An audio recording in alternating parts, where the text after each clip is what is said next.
National Park Service rangers are among the uniformed employees charged with protecting and preserving areas set aside in the national park system by the United States Congress and/or the President of the United States. While all employees of the agency contribute to the National Park Service mission of preserving unimpaired the natural and cultural resources set aside by the American people for future generations, the term park ranger is traditionally used to describe all National Park Service employees who wear the uniform. Broadly speaking, all National Park Service rangers promote stewardship of the resources in their care, either voluntary stewardship via resource interpretation, or compliance with statute or regulation through law enforcement. These comprise the two main disciplines of the ranger profession in the National Park Service. History. The origin of the term ranger dates to the 14th century in England, and was drawn from the word range. Rangers patrolled royal forests and parks to prevent poachers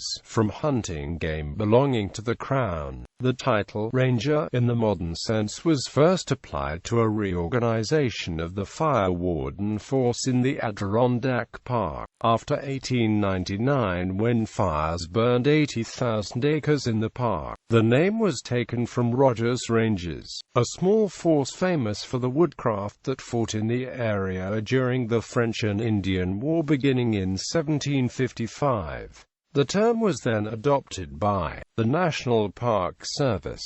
The first director of the National Park Service, Stephen T. Mather, reflected upon the early park rangers as follows: "They are a fine, earnest, intelligent, and public-spirited body of men, these rangers. Though small in number, their influence is large. Many and long are the duties heaped upon the shoulders. If a trail is to be blazed, it is send a ranger." Quote, "If an animal is floundering in the snow, a ranger is sent to pull him out. If a bear is in the hotel, if a fire threatens a forest, if someone is to be saved, it is send a ranger." Quote, "If a dude wants to know the why, if a sagebrusher is puzzled about a road, it is ask the ranger. Everything the ranger knows, he will tell you XCEPT about himself." Horace Albright, second director of the National Park Service, called Harry Yount, gamekeeper of Yellowstone National Park, the father of the Ranger Service, as well as the first National Park Ranger. Yount was hired in 1880 to enforce the prohibition on hunting in the park. In addition to these duties, he would act as a guide and escort for visiting officials, such as he did in 1880 for the Secretary of the Interior Carl Schurz. Although he was paid a yearly salary of $1,000, he resigned at the end of 1881. Before leaving, he suggested to the superintendent of Yellowstone that the game and natural curiosities of the park be protected by officers stationed at different points of the park with authority to enforce observance of laws of the park maintenance and trails. Yount pointed out that it was nearly impossible for one person to protect the game properly over the park's vast expanse. Official classification. The park ranger position in the federal government began as a series of specialized positions in the Miscellaneous series. In 1959, the official park ranger position was established throughout the federal government. Along with its companion series, the Park Technician, the Park Ranger position was designated for professional work like management of the park ranger, or management of the division. The Park Technician series was designed to handle routine technical skills, i.e., giving walks, talks, patrolling roads, fee collection. After years of concern of pay, the National Park Service and the Office of Personnel Management agreed to consolidate the two series into a single group, to be used only for professional positions and temporary, seasonal positions. The agreement also required that the Park Service begin using other appropriate technical series for lower-paid positions. The Protection Ranger Series was changed to GL 0025 in 2005. 0025 Park Ranger Series *. The duties are to supervise, manage, and/or perform work in the conservation and use of federal park resources. This involves functions such as park conservation, natural, historical, and cultural resource management, and the development and operation of interpretive and recreational programs for the benefit of the visiting public. Beginning in 1985, the service made this adjustment. Today, park ranger-like duties are handled by a range of employees, wearing the traditional green and gray uniforms, who are not park rangers. These positions include 0303 Miscellaneous Clerk and Assistant Series, aka Visitor Use Assistances. Duties include clerical, assistant, or technician work when other series are not appropriate. The work requires a knowledge of procedures and techniques involved in handling special program. This series is commonly used for fee collectors at campgrounds and entrance stations. 0189 Recreation Aid and Assistance Series provides support to recreation programs by performing limited aspects of recreation work. Lifeguards. 0090 Guide Series provides supervises interpretive and guide services to visitors to sites of public interest, gives formal talks about natural and historic features, explains engineering structures and related water developments, answers questions, and guides tours. Duties, disciplines, and specializations. The duties of the modern park ranger are as varied and diverse as the parks where they serve, and in recent years have become more highly specialized, though they often intertwine. Regardless of the regular duties of any one discipline, the goal of all rangers remains to protect the park resources for future generations and to protect park visitors. This goal is accomplished by the professionalism and sometimes overlapping of the different functions and specialties. For example, an interpretive ranger may be trained in and perform fire suppression, emergency medicine, or search and amp rescue. Law enforcement rangers and other park employees may contribute to the mission of the interpretive ranger by helping park visitors make a personal connection to park resources, and/or appropriately utilize facilities. The spirit of teamwork in accomplishing the mission of stewardship is underscored by the fact that in many cases, the U.S. National Park Service in particular, park rangers share a common uniform regardless of work assignment. The oldest source of information on park ranger careers was the 1956 Park Ranger by C.B. Colby. At the time, park rangers fulfilled all the demands of park operations from administrative duties to technical rescue. By 1995, Exploring Careers in the National Parks by Bob Gartner reflected the specialization of duties and the expansion of titles covering the same work as was being done in 1956.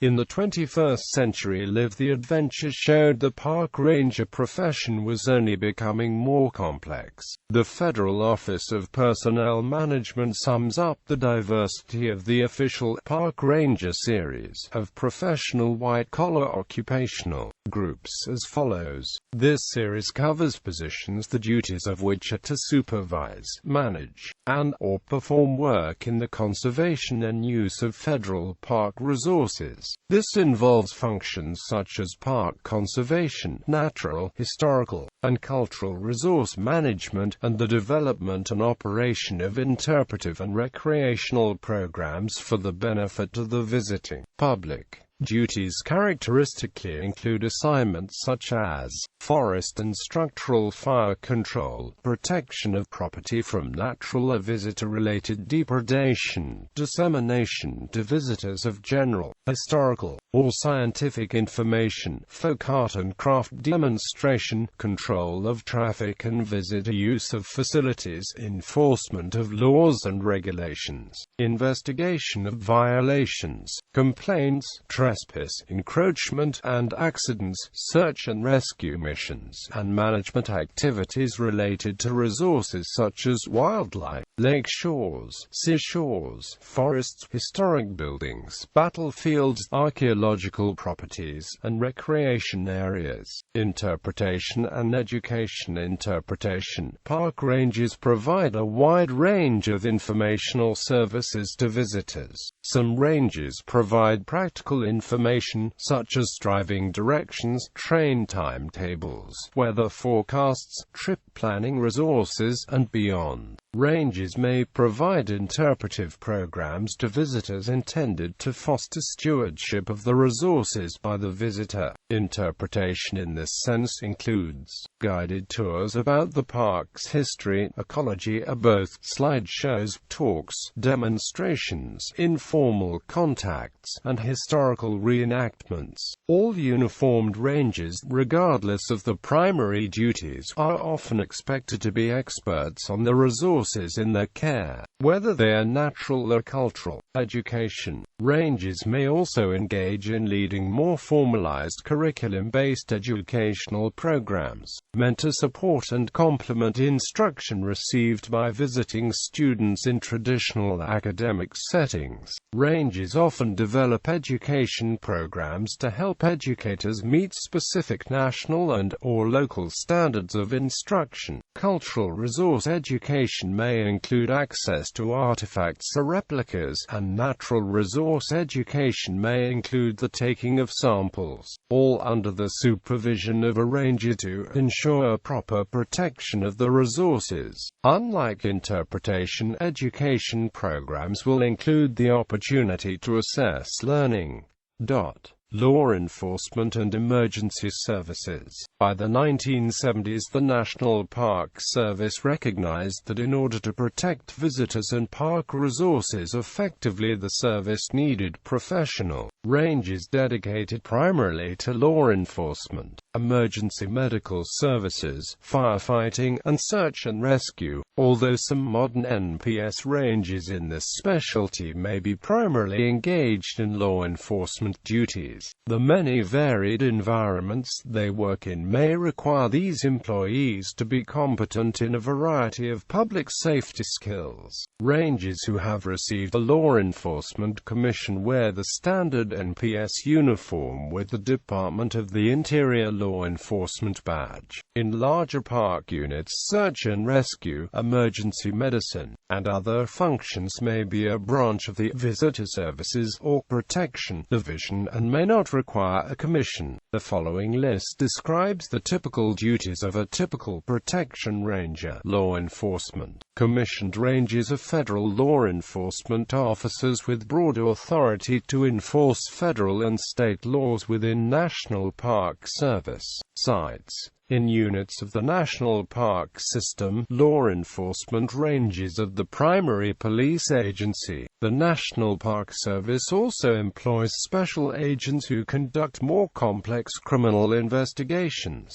Rangers and agents receive extensive police training at the Federal Law Enforcement Training Center and annual in-service and regular firearms training. According to Department of Justice statistics, NPS law enforcement rangers suffer the highest rate of assaults on federal law enforcement officers. The United States Park Police shares jurisdiction with law enforcement rangers in all National Park Service units. Although this agency primarily operates in the Washington, D.C., New York City, and San Francisco areas. Emergency medical services. Rangers are often certified as wilderness first responders, wilderness emergency medical technicians or paramedics. Rangers operate ambulances and respond to medical incidents ranging from bumps and bruises to heart attacks and major trauma. Firefighting. Rangers are often the first to spot wildland fires and are often trained to engage in wildland firefighting. In some parks, rangers also carry out prescribed fires and perform structural firefighting duties.